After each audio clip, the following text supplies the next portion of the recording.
அம்மா மக்கள் முன்னேற்றக் கழக பொதுச் செயலாளர் டிடிவி தினகரன் பிறந்தநாளை முன்னிட்டு தமிழகம் முழுவதும் பல்வேறு இடங்களில் பல்வேறு நிகழ்ச்சிகள் நடைபெற்றன.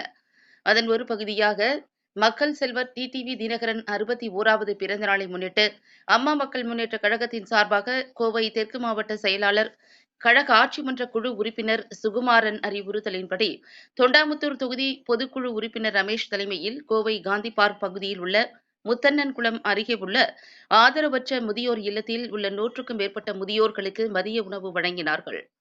இதில் மாநில வர்த்தக அணி துணை செயலாளர் ரமேஷ், கோவை தெற்கு மாவட்ட அவைத் தலைவர் சிவக்குமார், 72வது வார்டு செயலாளர் நாகேந்திரன், 73வது வார்டு செயலாளர் காளியப்பன், 78வது வார்டு செயலாளர் ஷாஜகான், 76வது வார்டு செயலாளர் மற்றும் 79வது வார்டு பொருளாளர் பாலாஜி, ஆர்.எஸ். புரம் பகுதி பொருளாளர் செல்வராஜ், 73வது வார்டு இணை செயலாளர் டாக்டர் அழகுவேல், 78வது வார்டு இணை செயலாளர் அனிதா, 77வது வார்டு செயலாளர் யூனஸ், 72வது வார்டு இணை செயலாளர் ராமு, தொண்டாமுத்தூர் ஒன்றிய செயலாளரும் பொறுப்பாளருமான சதீஷ்குமார் மற்றும் ஏராளமான நிர்வாகிகள் கலந்து கொண்டனர். வணக்கம். நம்ம தலைவர் பிறந்தநாள் முன்னிட்டு இங்கே முதியோர்களுக்கு அன்னதானம், மத்தியான அன்னதானம் நம்ம தலைவர் டிடிவி தினகரன் அண்ணா பிறந்தநாள் என்று மாவட்ட செயலாளர் மற்ற பொறுப்பாளர் அத்தனையும் சேர்ந்து அன்னதானம் கொடுக்கப்பட்டது. எல்லாத்துக்கும் நன்றி. இன்று காலை ஈச்சனாரி கோயிலிலே சாருடைய பிறந்தநாள் மிக விமர்சையாக மாவட்ட செயலாளர் அவர்கள் தலைமையிலும்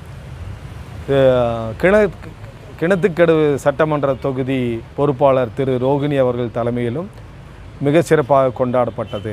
கடந்த பல வருடங்களாக தலைவருடைய பிறந்த நாளை மிக விமர்சையாக ஆர்.எஸ். புரம் பகுதியில் அனைவருடைய ஒத்துழைப்போடும் மிக அமைதியாகவும் நிறைவாகவும் நடைபெற்று வருகிறது என்பதை தெரிவித்துக் கொள்கிறேன்.